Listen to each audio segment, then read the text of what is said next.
შეიძლება ბავშვს ხდება ძალადობა და ბავშვს ვერ მიაქვს სახლამდე ინფორმაცია, ან შემდეგ მშობელი ვერ ხვდება ხშირ შემთხვევაში შეიძლება იყოს ასეც რომ არ ქონდეს ინფორმაცია რომ ამის უფლება აქვს რომ გამოხატოს და გააპროტესტოს, მსგავსი ან ხმამაღლა თქვას, ან შეიძლება უბრალოდ არ იცის რა მექანიზმებს მიმართოს და ან რაღაც სხვადასხვა მიზეზით შეიძლება გაჩუმდეს. ანუ იმის იქით რასაც ვერ მიგებთ, ბევრი შემთხვევა შეიძლება იყოს. და აი ეს ამ ყველაფრის მიუხედავად იმისა რომ არსებობს რეგულაციები და ასე შემდეგ, ამ შემთხვევებს ვხედავთ და აი მაინც იმ კითხვას მივუბრუნდები, რამდენად საშიშია და მე ვიცი რომ სამი შვილის დედა ხარ და აი ამ განმოსახენად თუნდაც როგორც დედის პოზიციიდან, რამდენად საშიშია შვილის ბაღში გაშვება.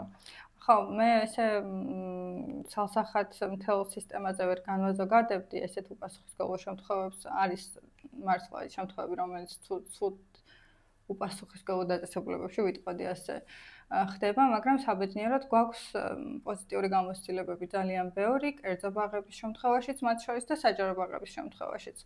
ანუ მშობლისთვის სიმშვიდის გარანტი თავის შვილის თვალებია პირველ რიგში, ხო? ანუ ჩვენ იმის მიუხედავად რომ სწორად აღნიშნეთ, რომ ბავშვი შეიძლება ან ასაკობრივი თავისებურების გამო, ან მანიპულაციის მსხვერპლია და შეიძლება არ საუბრობდეს კონკრეტულ შემთხვევაზე, ან ვერ საუბრობდეს, მაგრამ მშობელი მაინც ყოველთვის ხვდება ბავშვის ქცევაში ცვლილებებს. აი ბავშვის თვალები არისა და რა არჩევებს მისცემენ მშობლებს, რომ აი რას დააკვირდნენ, თვალის რა ნაპერწკალს.